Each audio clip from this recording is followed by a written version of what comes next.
कृष्ण बोलते हैं भूतों के भाव को उत्पन्न करने वाला जो त्याग है वो कर्म कहा गया है। कि मुझे कुछ भी करने के लिए स्वयं का त्याग करना पड़ता है, स्वयं के त्याग के बिना नहीं होता। तो त्याग को कर्म कहा है। Can you believe it? हम क्या सोचते हैं कि जो कर्म करने वाले हैं हम उनको बहुत वो बोलते हैं कि ये इतना कर्म कर रहे हैं। कृष्ण बोल रहे हैं कि तुम जब कर्म करते हो तो तुम्हें अपने स्वभाव का त्याग करना पड़ता है, तुम बीइंग से डूइंग हो जाते हो।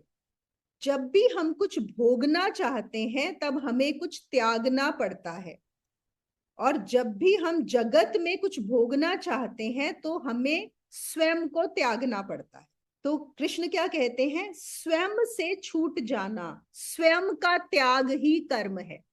अपने होने को, स्वभाव को, स्वरूप को छोड़कर भागना किसी ऐसी चीज के पीछे जो कभी ना मिलेगी नहीं, और मिल भी जाएगी तो छूटने ही वाली है। फिर क्या होता है जब हम ऐसा सूत्र सुनते हैं? सबसे पहला सवाल ये आता है कि अगर कर्म करना ही, स्वयं का त्याग ही कर्म है, तो क्या हम कर्म करना छोड़ दें? पर क्या कृष्ण ऐसा बोलते हैं कि तुम कर्म करना छोड़ दो? नहीं। वो कहते हैं कर्म छोड़कर अगर भागोगे तो भी तो कर्म ही करोगे। कर्म छोड़ना भी कर्म करना है, सिर्फ अलग डायरेक्शन में कर्म हो रहा है। भागना भी कर्म है, छोड़ना भी कर्म है, भोगना भी कर्म है। तो वो कहते हैं प्रतिष्ठा कहाँ है, इसका सोल्यूशन कहाँ है इस पजल का?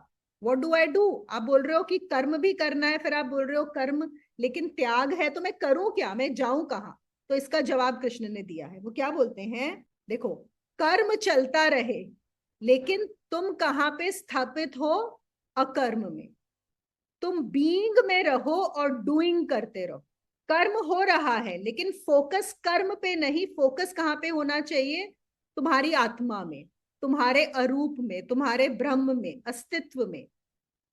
इस्टैब्लिश्ड वहां हो और कर्म कर रहे हो, तब क्या होगा? वो ही होगा, वहां पर कर्म त्याग नहीं बनेगा।